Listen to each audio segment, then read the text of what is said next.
अस्सलाम वालेकुम नाजरीन, मैं हूं आपका होस्ट मोहम्मद साकिब और आप देख रहे हैं मेरा यूट्यूब चैनल हमारी आस।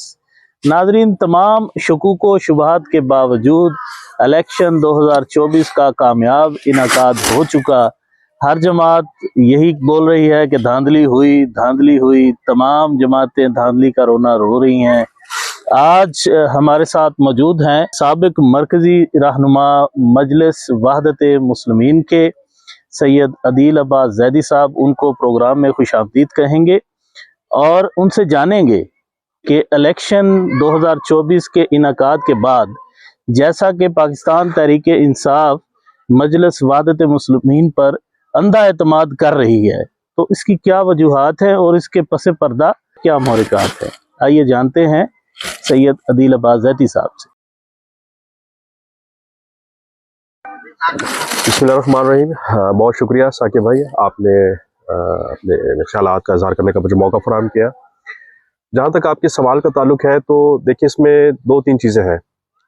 एक ये कि मजलिस वहदत मुस्लिमीन और PTI का स्टांस क्या है, दूसरा उनके जो सियासी अगराज़ व मकासद हैं वो क्या है, और तीसरी बात ये कि इनके दरमियान जो इश्तराक अमल का एक माहिदा तय पाया था पाकिस्तान के हवाले से, पाकिस्तान के सियासी मंजरनामे के हवाले से, पाकिस्तान की दाखिला खारजा पॉलिसीज़ के हवाले से, वो बहुत अहमियत का हामिल है। मैं पहले आऊँगा आपके सवाल की तरफ कि वो क्या वजूहात हैं कि PTI की क़यादत ने अल्लामा राजा नासिर अब्बास जाफरी साहब और MWM पे जो मुकम्मल एतमाद का इज़हार किया, उसकी वजूहात क्या है। सबसे पहली बात यह है कि किसी भी शख्स पे एक एतमाद का जो पहलू होता है या एतमाद का पैमाना होता है, वो उसकी ईमानदारी, वो उसकी लॉयल्टी, वो उसकी हुब्बुल वतनी और उसकी मज़हब के साथ एफिलेशन की बुनियाद पर होता है। अल्लामा राजा नासिर अब्बास जाफरी साहब ने जिस तरीके से पाकिस्तान के पॉलिटिकल सिस्टम में वो दाखिल हुए मजलिस वहदत मुस्लिमीन को लेके, गो कि मजलिस वहदत एक मसलकी जमात को रिप्रेजेंट करती है, एक मसलक को रिप्रेजेंट करती है, मगर एक मसलकी जमात नहीं है, एक मजहबी और सियासी जमात है, ये याद रहे।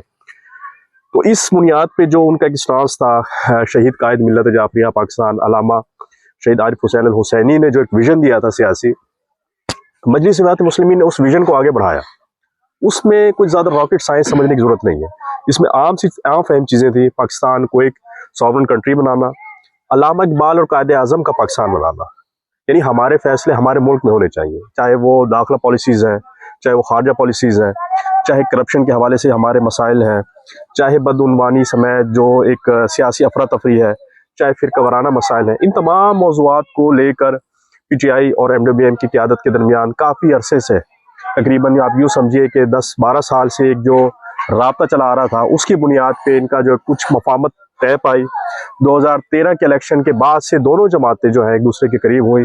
2018 में हमने देखा कि उसके बाद जो तरीके से एक बयानिया जो बनाया इमरान खान ने, और वो बयानिया जो बनाया उस पर मुकम्मल तौर पर जो उन्होंने अमल दरामद करके दिखाया, जिस विजन को वो लेके आगे चले, उसमें राजा नासिर अब्बास जाफरी साहब की जो एक विजन था उसमें काफ़ी हद तक मुमासलत थी। इस बुनियाद पे दोनों जमातों के दरमियान एक मफाहमत की अदालत में दस्तखत हुए, एक इश्तराक अमल का माहिदा तय पाया।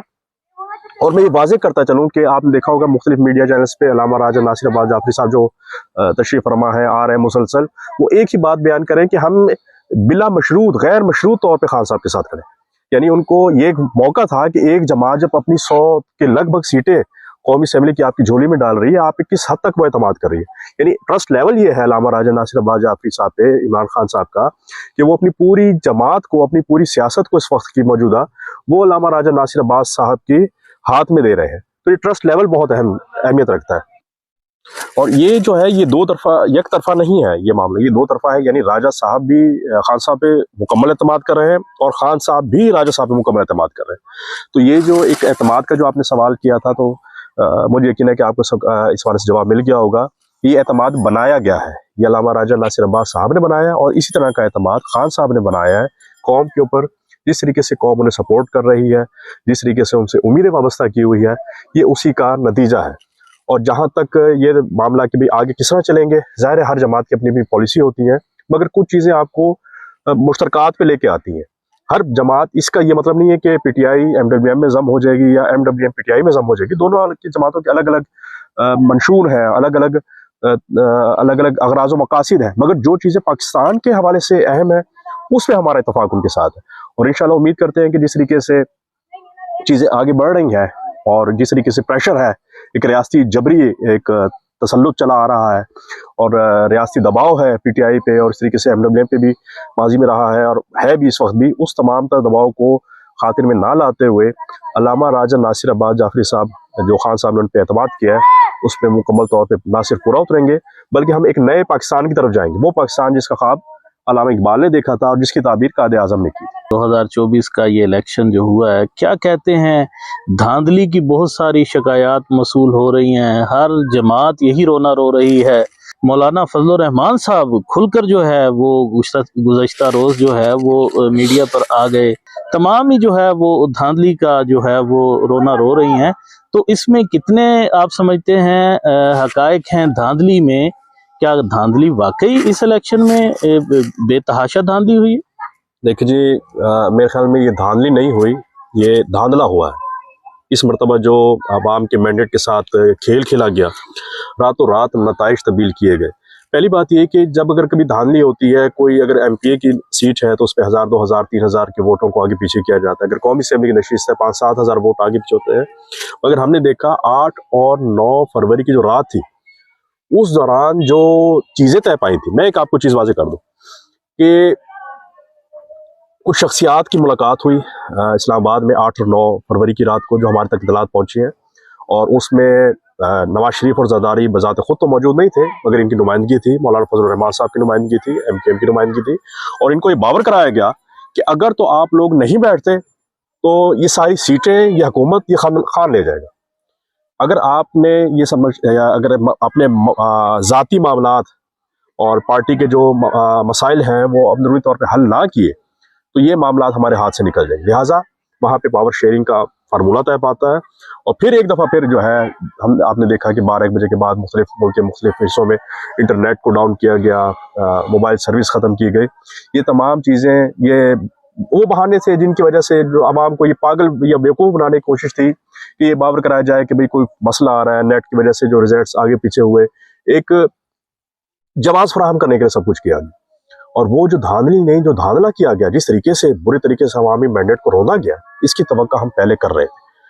पाकिस्तान के अवाम इमरान खान की कॉल पे भरपूर तरीके से निकले, उन्होंने अपने हक राय दही इस्तेमाल किया और उस राय दही की जिस तरीके से गला घोटा गया, ये पाकिस्तान की तारीख में कभी नहीं हुआ, यानी जमहूरी दौर में कभी नहीं देखा गया। एक बात।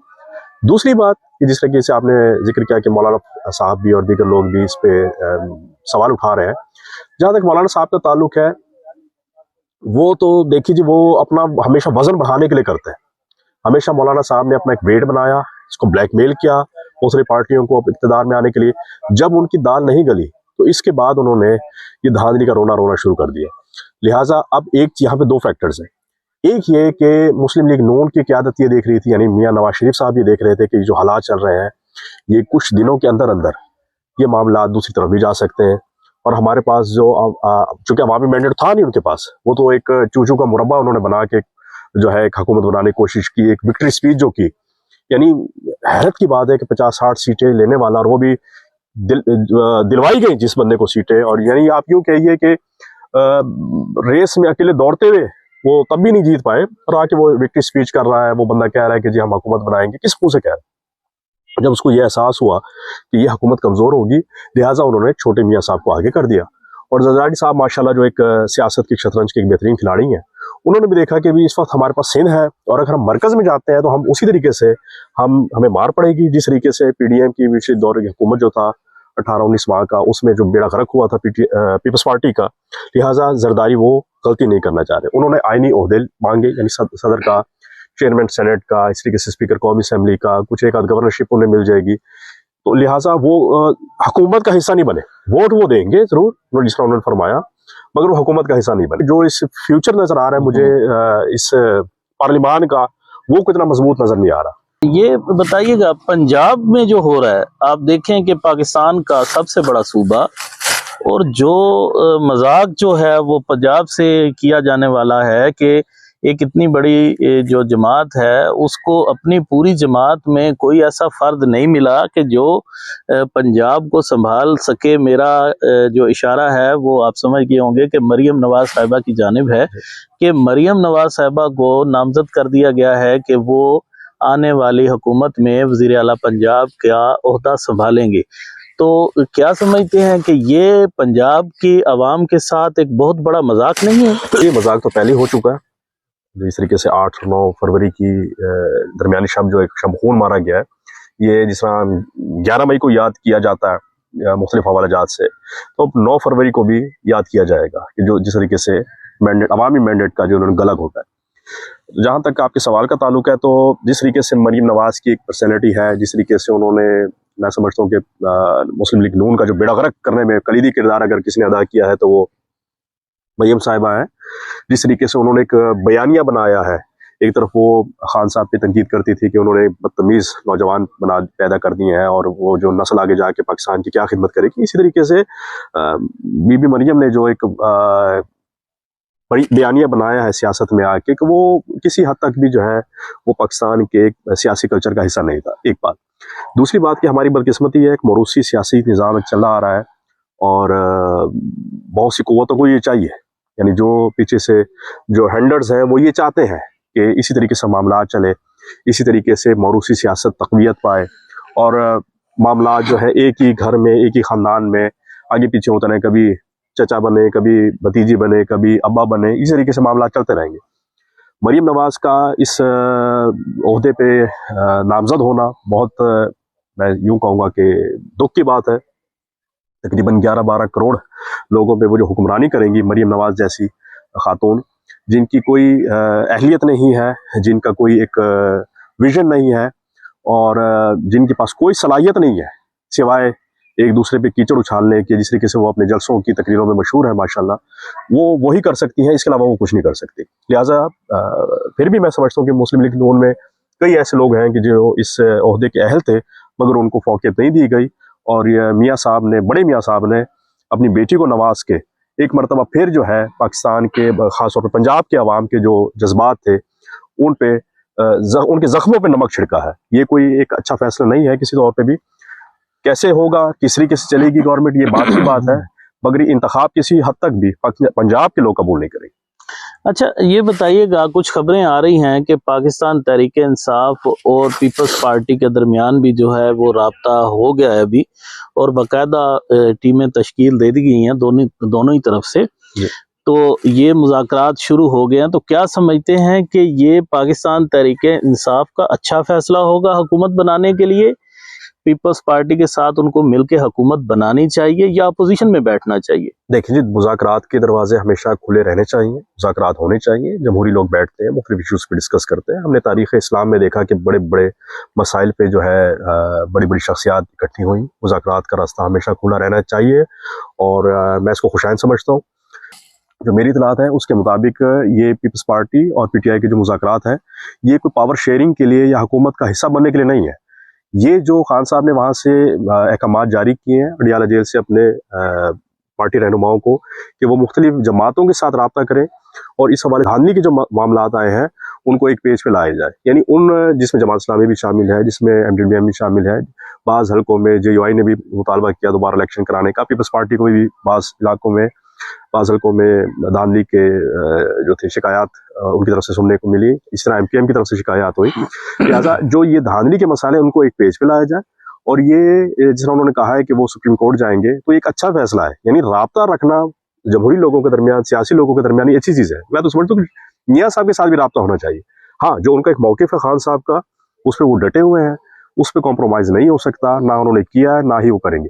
उनका मौक़िफ़ ये था, ना वो नवाज शरीफ के साथ मिलकर कभी हुकूमत बनाएंगे, ना वो जरदारी साहब के साथ कभी मिलकर हुकूमत बनाएंगे, क्योंकि अगर यही मामलात करने थे तो फिर उनकी इस तरीके से ये बयानियाँ बनाने की ज़रूरत नहीं थी।